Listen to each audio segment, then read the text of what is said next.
আমরা যে জিহ্বাটা বা মুখ, যে মুখের দ্বারাতে আল্লাহরে পাওয়া যায়, আর এই মুখের দ্বারাতে আমরা জাহান্নাম দুজক কিনবো।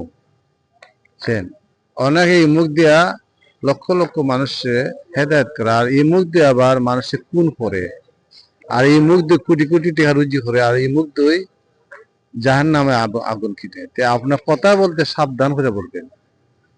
আমি কি কথা বলতেছি, আপনি প্রতিটা দিন কতটা মিথ্যা কথা বলতেছেন আপনি হিসাব রাখবেন, এবং প্রতিটা দিন কতটা ভালো করতেছে এটা হিসাব রাখবেন, আর প্রতিটা দিন খার হক খাইতেছে এটা হিসাব রাখবেন।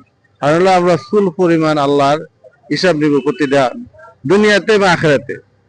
আমরা যে আবি যাবি বলি, এই মানুষের সাথে খারাপ ব্যবহার করি, এগুলা একবারই রং, বুঝছেন? এগুলা করেন না, বুঝছেন? আল্লাহ হেফাজত করতে আমরা মুসলমান রে, আল্লাহ হেফাজত করতে আমি দোয়া করি।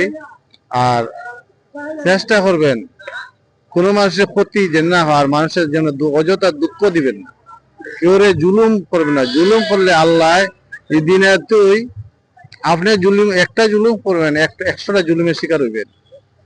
আমার কথা না, আপনি খাইবেন। আপনি একটা খারাপই করবেন, কত এটার পরিচয় পাইবেন কিভাবে?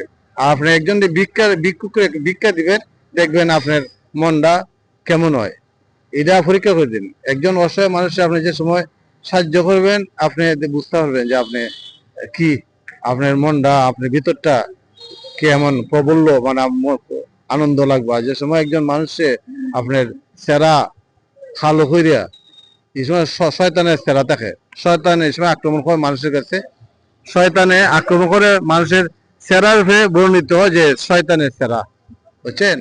আমি যে আপনার জন্য মারা বা যে কেউ সাথে খারাপ ব্যবহার করেন, এটা শয়তানে আপনার ব্যবহার, আপনার মুখটা শয়তানের সেরা হয়, বুঝছেন? যারা ভালো মানুষ তাদের সেরাটা একালো মানুষও দেখবেন নূরের সেরা। এই জন্যই বলি মানুষের সাথে খারাপ ব্যবহার করার চেষ্টা করবেন না কোনোদিন। আর ব্যবহার করবেন, এটা আপনি বুকবেন, দুনিয়া তো বুকে যাইবেন 100%, আর আখেরাতে তো বুকবেন, আপনার জন্য অপেক্ষা করতেছে। ধন্যবাদ। সালাম আলাইকুম।